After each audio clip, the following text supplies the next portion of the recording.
Fala pessoal, seja muito bem-vindo a esse canal que é dedicado exclusivamente a você concurseiro, a você servidor público. A nossa finalidade aqui é facilitar a sua vida, seja para que você alcance o cargo público, seja para que você preserve e mantenha a salvo o seu cargo público frente a qualquer tipo de ilegalidade ou abuso de poder cometido pela administração pública. E vocês sabem muito bem que são diversas as situações de injustiça e de ilegalidade. E nós estamos aqui para esclarecer esses direitos e ser a sua defesa nos concursos, na administração pública em geral.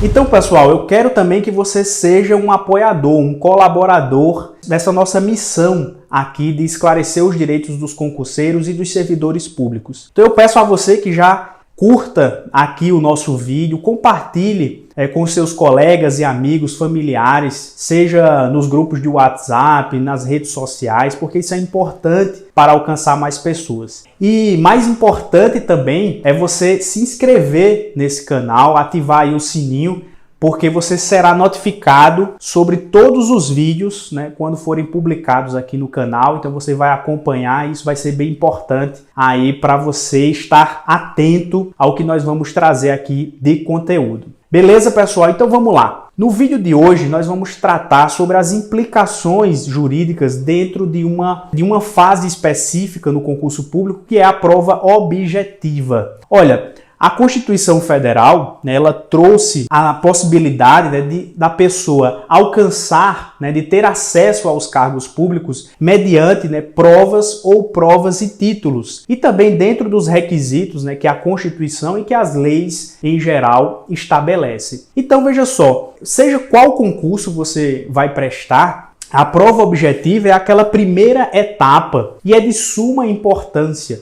porque ela tem esse objetivo de escolher os candidatos mais intelectualmente capacitados e habilitados para exercer aquelas atribuições previstas no edital e nas leis. Então é uma forma de privilegiar a meritocracia. E a gente sabe muito bem que a administração pública, seja ela federal, estadual, municipal, ainda não se acostumou ou não quer se acostumar com o princípio do concurso público e muitas vezes se utiliza de estratégias para burlar as regras do concurso público e não nomear ou não fazer o concurso público em detrimento desses aprovados ou desse concurso público, contrata de forma ilegal, temporários, sem nenhum tipo de previsão legal, sem preencher os requisitos que a legislação estabelece. Agora veja só, pessoal, o que é que se espera numa prova objetiva, seja qual o concurso você for prestar? Primeira coisa é a objetividade, é a clareza na elaboração e também na correção dessas provas. Então, o que se busca é você saber realmente o que vai cair na prova e como isso vai ser regulamentado no edital, também seguindo critérios técnicos e objetivos. Também que essa prova ela realmente avalie o conhecimento e as habilidades que se espera daquele profissional que será contratado pela administração pública através da nomeação. E também que essas questões elas sejam elaboradas de acordo com essas atribuições. Também se espera de uma prova objetiva e já na publicação também do edital, que esse edital ele seja minimamente descritivo, trazendo quais são os assuntos que vão ser objeto daquela prova. E que esses assuntos sejam esclarecidos e delimitados de forma taxativa e descritiva, até para que os candidatos possam se preparar de forma mais contundente. Então, quais são as situações em que é possível uma pessoa recorrer à justiça nessa fase da prova objetiva? E eu vou trazer aqui para vocês algumas situações que são mais recorrentes na justiça, no poder judiciário, e que são possibilidades de anulação ou de revisão do gabarito da prova do concurso público. A primeira situação aqui que eu quero trazer é quando a banca ela cobra um assunto não previsto no edital. Isso aqui, os nossos tribunais e o Supremo Tribunal Federal já entendeu que não se está a entrar no mérito administrativo de dizer se aquela resposta é ou não correta. O que se está fazendo aqui é um controle de legalidade. Existe um princípio chamado princípio da vinculação ao instrumento convocatório, princípio da vinculação ao edital. Então, tanto a administração pública, a banca que organiza aquele concurso, como também o candidato, eles estão adstritos àquelas regras que estão ali no edital. Então, se a banca trouxe a previsão de determinados assuntos, as questões daquele concurso só podem cobrar esses assuntos que estão previamente estabelecidos no edital. É uma questão até de segurança jurídica, de você também se preparar para aquele determinado concurso. Então, vejam só, a gente já atuou em vários casos em relação a isso e já obtivemos êxito em relação a essa possibilidade, essa ilegalidade da banca cobrar um assunto não previsto no edital. Por exemplo, num concurso de determinado estado, da Polícia Militar, a banca ela colocou no assunto de direito constitucional, ela colocou quais os artigos e incisos que iriam cair naquela prova. Veja como a metodologia adotada pela banca foi de forma bem descritiva, bem analítica, detalhada em relação ao conteúdo de direito constitucional, inclusive delimitando quais eram os artigos e os incisos. Quando o candidato chega no dia da prova, ele se depara com artigos e incisos que não estavam previstos no edital. E o que é que o judiciário fez depois de várias ações judiciais? Anular essa questão justamente sobre esse fundamento de que a banca ela só pode cobrar aquele assunto que está previamente estabelecido no edital. E aí, pessoal, vai uma dica muito importante. É imprescindível que você tenha também um acompanhamento especializado, porque às vezes o candidato ele acha que aquelas questões estão abordando conteúdos que estão no edital. E às vezes não está. Essa falta de percepção, muitas vezes, é por uma imaturidade do próprio candidato. E é interessante, então, que ele tenha um acompanhamento de um advogado especializado que possa identificar essas questões e possa reverter essa situação na justiça. Outra questão bem interessante é quando a banca ela cobra uma legislação que já foi revogada. Então, é evidente que uma legislação que não mais tem efeito no ordenamento jurídico, ela não poderia ser cobrada no edital. E mesmo que for cobrada no edital, essa questão deve ser anulada pelo Poder Judiciário, justamente porque é uma legislação que não possui mais efeito e então, por isso, não poderia ser cobrada no edital. Uma coisa bem interessante, pessoal, aqui que inclusive é objeto aí de discussão e de interpretações para os dois lados, é em relação a legislações supervenientes, ou seja, que foram publicadas posteriormente à publicação do edital. O STJ, o Superior Tribunal de Justiça, tem um entendimento de que seria possível, mas aí a gente tem que analisar caso a caso, porque muitas vezes isso fere a segurança jurídica e a boa-fé dos candidatos que estão estudando uma determinada legislação. E aí, depois de publicado o edital, nós tivemos ali uma pequena alteração e isso poderia prejudicar o candidato. E a depender aí da situação, isso também pode ser revertido, porque há uma quebra ali da relação de confiança entre os assuntos que vão ser abordados naquela prova em específico. Outra questão que a gente pode trazer aqui é em relação àquelas questões que dão margem a respostas que variam segundo a doutrina ou a jurisprudência de determinados tribunais. Então são aquelas questões meio que polêmicas, que existem interpretações até divergentes entre as turmas do Supremo ou as turmas do Superior Tribunal de Justiça, ou entre um doutrinador e outro. Essas questões que são muito polêmicas, elas deveriam ser evitadas, porque elas podem ter mais de uma resposta. e isso prejudicaria, né, a lisura também do certame.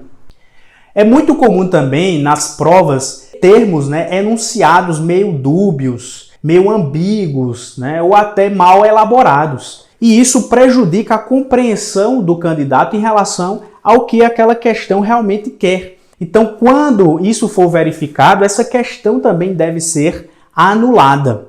Pessoal, também temos aquela situação em que não há resposta correta para aquela determinada questão. E isso também é muito comum, a banca insistir em uma alternativa que realmente não condiz com a realidade. Ou até quando se há mais de uma resposta correta para aquela alternativa, segundo a legislação ou segundo a doutrina, jurisprudência. Isso também é muito recorrente. E é por isso que é necessário ter uma análise mais acurada, mais detalhista de um profissional. O Supremo Tribunal Federal também traz a hipótese, né, do chamado erro grosseiro.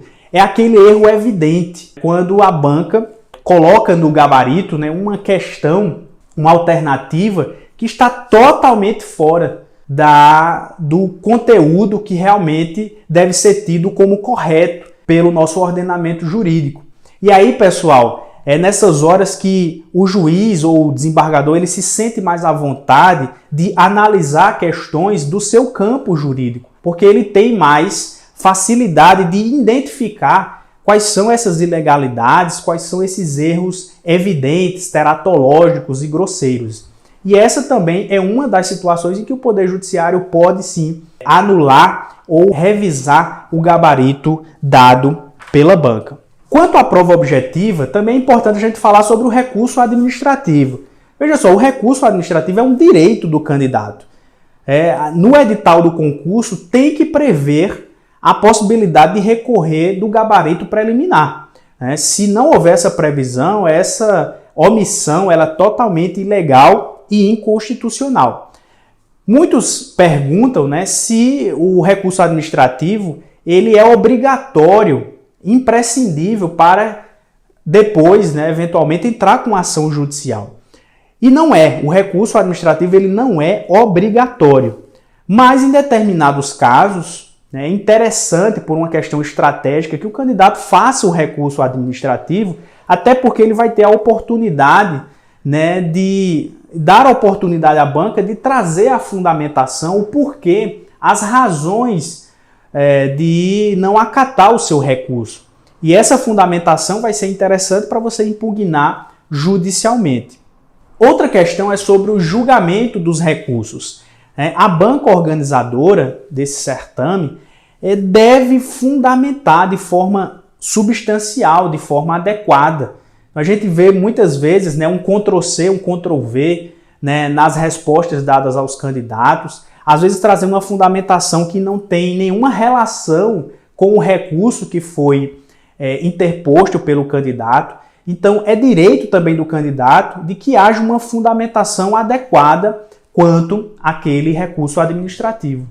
E também, pessoal, em relação ao cartão resposta, isso aqui é muito importante, porque as bancas organizadoras elas têm uma conduta que é totalmente incompatível, né, com os princípios da boa-fé e da transparência dos atos da administração pública.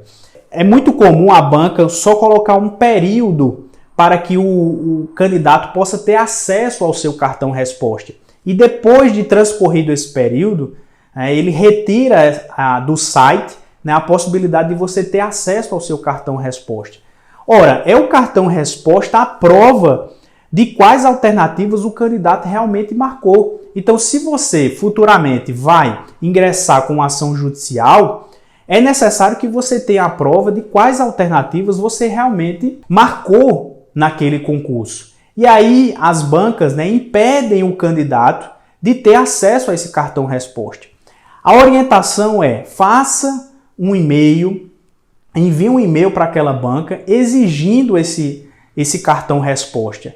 E mais, faça também esse requerimento no seu recurso administrativo, porque aí a banca vai ter que fundamentar o porquê você não teve acesso àquele cartão resposta. E aí no Poder Judiciário você pode exigir sim esse cartão resposta pelo direito, né, à informação e também a forma pelo qual o candidato tem, né, de poder judicializar esse caso, levar ao Poder Judiciário e tentar reverter essa situação. Então, pessoal, essas são as considerações que a gente teria que trazer aqui nesse vídeo de maneira bem geral, mas para esclarecer as possibilidades jurídicas de você tentar reverter a sua pontuação no concurso público. E é de suma importância porque muitas vezes o candidato não passa para outra fase justamente por causa de um ponto, por causa daquela questão ali que foi mal elaborada ou que teve um gabarito totalmente errado, grosseiro, né? Então é importante que o candidato lute até o fim, lute também no Poder Judiciário para ter essa pontuação. E também aquele candidato que conseguiu prosseguir nas próximas fases, mas quer melhorar a sua classificação. Então é uma estratégia importante que você tem, seja administrativamente, seja também pela via do Poder Judiciário, tentando reverter essa situação de ilegalidade. Então, pessoal, esses são os esclarecimentos que queríamos trazer em relação à prova objetiva, as situações em que é possível reverter o gabarito, ou anular uma questão no concurso público, e também situações referentes à prova objetiva, como a interposição do recurso, o seu julgamento, o acesso ao cartão resposta. Esses são direitos garantidos aos candidatos que prestam concurso público. Peço a você, né, que curta esse vídeo, compartilhe aí com seus colegas e amigos e também não se esqueça de se inscrever nesse canal. E venha conosco nessa jornada rumo ao tão sonhado cargo público.